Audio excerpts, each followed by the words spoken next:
அண்மை செய்தி. திருச்சி துறையூரில் பாமாயில் தர மறுத்ததால் ரேஷன் கடையை சூறையாடிய போதை ஆசாமி ஆகஸ்ட் மாத பாமாயிலை அளிக்க மறுத்ததால் ரேஷன் கடை ஊழியரை தாக்கியதாகவும் புகாரானது எழுந்திருக்கிறது.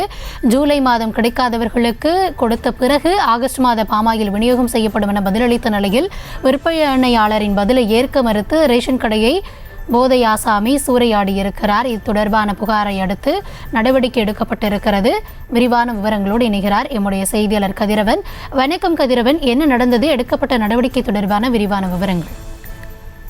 வணக்கம் கௌதமி.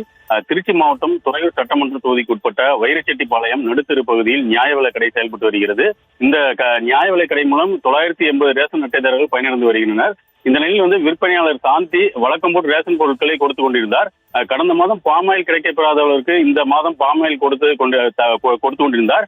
அப்போது அங்கு போதையில் வந்த செந்தில் என்பவர் தனக்கு ஆகஸ்ட் மாதத்துக்குரிய, அதாவது இந்த மாதத்துக்குரிய பாமாயில் தர வேண்டும் என கேட்டுள்ளார். அதற்கு விற்பனையாளர் சாந்தி சென்ற மாதம் கிடைக்கப்பெறாத கொடுத்து முடித்த பின்பு இந்த மாதத்திற்கு உரியவர்களுக்கு தர முடியும் என கூறியுள்ளார். இதனால் ஆச்சரியமடைந்த செந்தில் விற்பனையாளர் சாந்தியை தாக்கி இந்த மாதத்தை எனக்கு தர வேண்டிய பாமாயில் தர வேண்டும் என கேட்டு மேலும் எடை போடும் இயந்திரம், பதிவேடு, நோட்டு, பாமாயில் டின் ஆகிய பொருட்களை அடித்து சூறையாடி சென்று விட்டார்.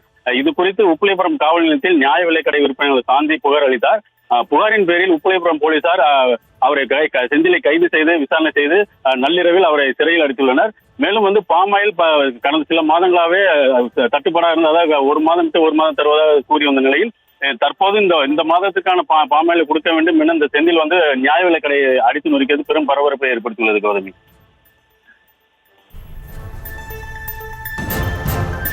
விவரங்களுக்கு நன்றி கதிரவன். செய்திகளை உடனுக்குடனும் துல்லியமாகவும் தெரிந்து கொள்ள சப்ஸ்கிரைப் பண்ணுங்க.